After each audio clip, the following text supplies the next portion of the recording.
Bonjour à tous et bienvenue sur cette émission. J'ai une question sur la Pâques. Aujourd'hui, nous sommes très bien accompagnés. Nous sommes avec le couple Andagui, donc l'assistant pasteur d'Astern Andagui. Et nous avons aussi son épouse, Chris Andagui. Est-ce que vous pouvez nous dire comment vous allez? Je vais bien, merci. Écoute, tu vas bien, hein, par la grâce de Dieu, hein, Bianca. Nous sommes contents. J'espère que toi aussi, d'ailleurs. Oui, moi ça va, ça va. Aujourd'hui, on se retrouve pour une autre question. Comme vous l'avez vu dans les épisodes précédents, on a abordé plusieurs thématiques sur la Pâques. Et aujourd'hui, on va toucher une question aussi que plusieurs personnes se posent. Couple Andagui. Vous savez, aujourd'hui, la Pâques, c'est une fête qui est très réputée. C'est une fête que chacun d'entre nous, en fait, vous voyez dans les centres commerciaux, on a les chocolats, on a toutes ces choses. Donc, on peut voir qu'en fait, c'est une fête quand même qui est assez populaire. Mais on se pose la question, quelles sont les conséquences de la Pâques sur le monde entier? Ça, c'est une bonne question. Et c'est une très bonne question. Et par la grâce de Dieu, nous allons donner des éléments de réponse. Donc, je ne sais pas qui l'a posé. Est-ce que c'est un internaute qui revient tout droit du Burundi? Est-ce que c'est une question qui vient d'Avignon en France? Est-ce que c'est une question qui vient du Royaume-Uni? Mais peu importe l'origine de la question, je pense que le plus important, c'est la réponse à donner. Alors, c'est vrai que parler des conséquences de la Pâques pour le monde entier, la réponse, ou du moins il y a plusieurs réponses. Il n'y a pas qu'une seule réponse parce qu'il y a plusieurs conséquences. Et par exemple, lorsque Jésus il arrive, c'est vrai que son sacrifice c'était pendant la Pâque. Et tout ce qu'il a eu à faire, ce n'est pas seulement, c'est vrai qu'il y a plusieurs passages des Écritures qui disent que Jésus est venu pour les brebis perdues de la maison d'Israël, mais en réalité, les conséquences de sa mort, donc du moins de sa résurrection, ne touchent pas que le peuple d'Israël. Donc, puisqu'on parle des conséquences sur le monde entier, ces conséquences, elles inaugurent en fait une nouvelle, comme conséquence, c'est l'inauguration d'une nouvelle ère. Avant, vous voyez que avec Moïse, Abraham et autres, le salut n'était pas forcément réservé, ou du moins ce salut n'était pas... en fait, tout commençait avec le peuple d'Israël, mais le salut n'était pas accessible à tous.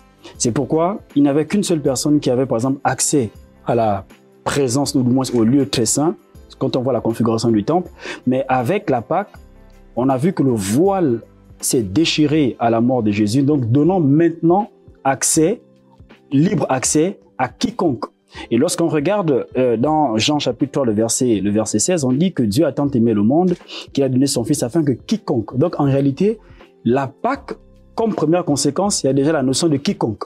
Donc le quiconque, là on exclut uniquement le peuple d'Israël, mais on inclut dorénavant tous les peuples. Donc comme conséquence pour le monde entier, c'est maintenant quiconque, que tu sois Jean, que tu sois Matthieu, que tu sois jaune, que tu sois blanc, que tu sois noir, tu es dans la catégorie de quiconque.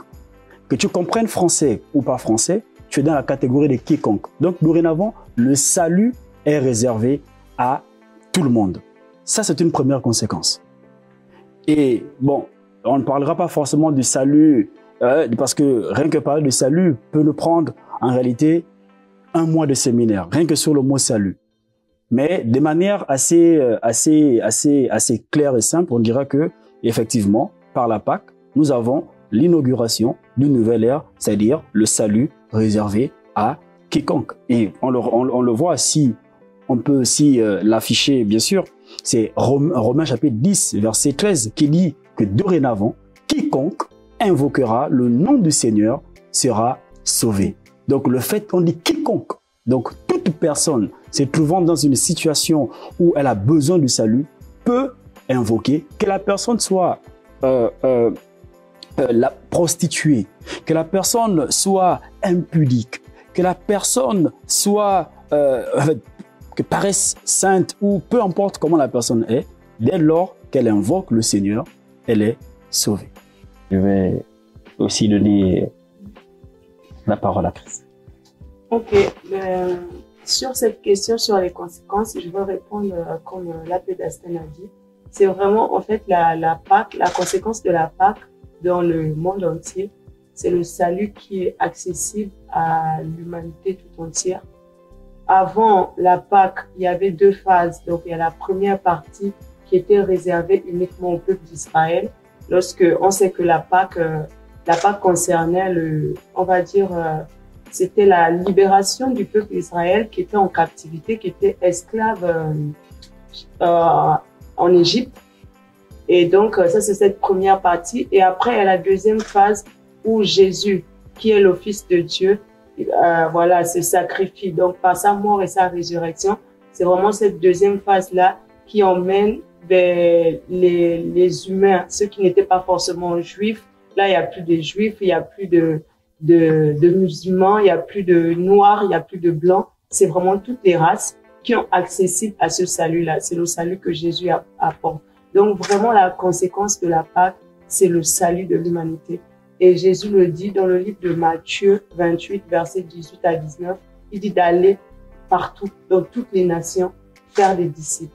Donc là, il nous dit que par ma mort et par ma résurrection, nous tous, on peut avoir accès à ce salut, accès à la vie éternelle. Donc vraiment, c'est cette première conséquence-là. C'est vraiment le salut qui n'est plus réservé aux Juifs.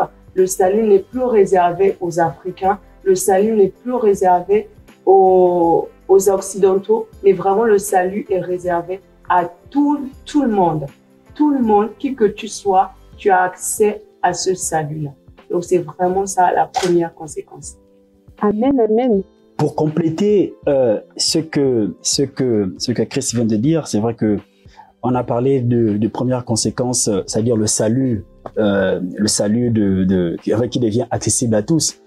Vous savez, comme deuxième conséquence pour le monde entier, c'est dire au monde entier, lorsqu'on parle en fait de l'introduction d'une nouvelle ère, tout à l'heure comme je parlais, l'introduction d'une nouvelle ère en dehors en fait du salut, c'est dire que par la Pâque, vous voyez, il y a un message qui est véhiculé. Lorsque le Christ il part à la croix, il y a un message en fait qui est véhiculé. Lorsque le Christ est enseveli, il y a un message qui est véhiculé. Lorsque le Christ revient à la vie, donc on parle là de la résurrection, c'est un message qui est véhiculé. Et lorsqu'on parle en fait du Christ qui est glorifié, là aussi il y a un autre message qui est véhiculé. Et le temps me manquerait pour parler en fait de ces quatre étapes. Mais pour faire simple, il faut dire que l'autre conséquence de la Pâque sur le monde, c'est aussi le péché qui dorénavant sera ôté, non plus couvert, mais ôté.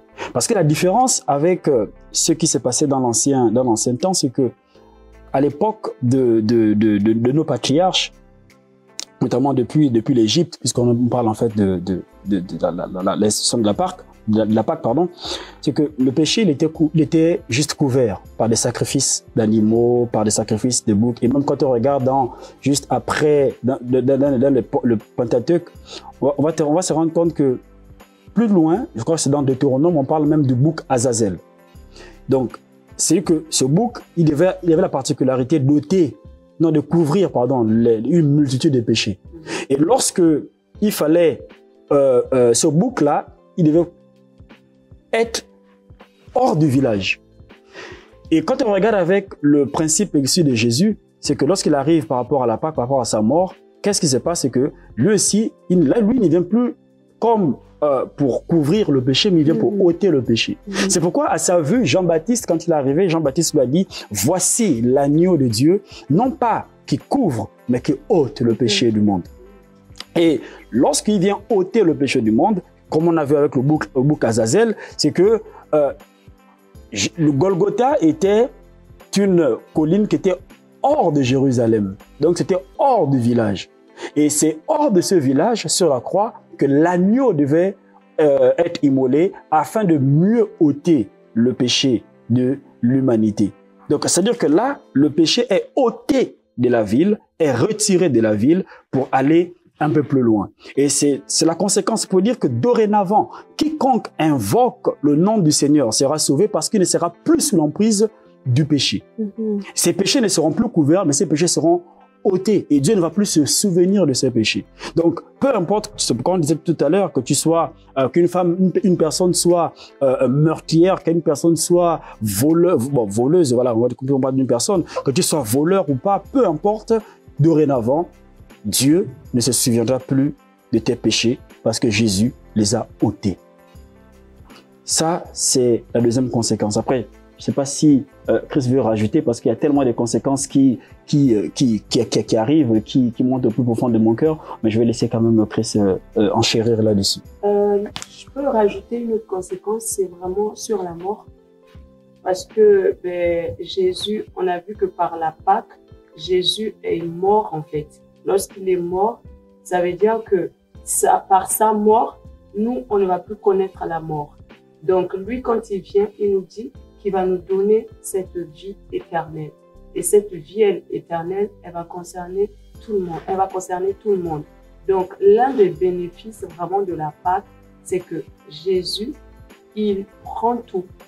Il emmène, en fait, quand il a été mis dans le tombeau, en fait, quand il est rentré dans le tombeau, c'est comme si, c'est pas comme si, c'est que nous aussi, on est rentré dans le tombeau avec Jésus.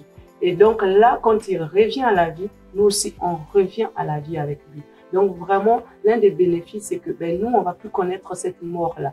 Cette mort-là où on était victime. Et dans la mort, il y a vraiment toutes ces choses-là. Il y a, on peut dire, les maladies, on peut dire l'esclavage, on peut dire vraiment toutes ces souffrances auxquelles on était exposé par la mort de Jésus. Vraiment, on sort de là en fait sauvé en fait, parce que il prend notre mort et il nous donne sa vie. Et cette vie-là, elle est éternelle. C'est vraiment un gros bénéfice pour tout le monde.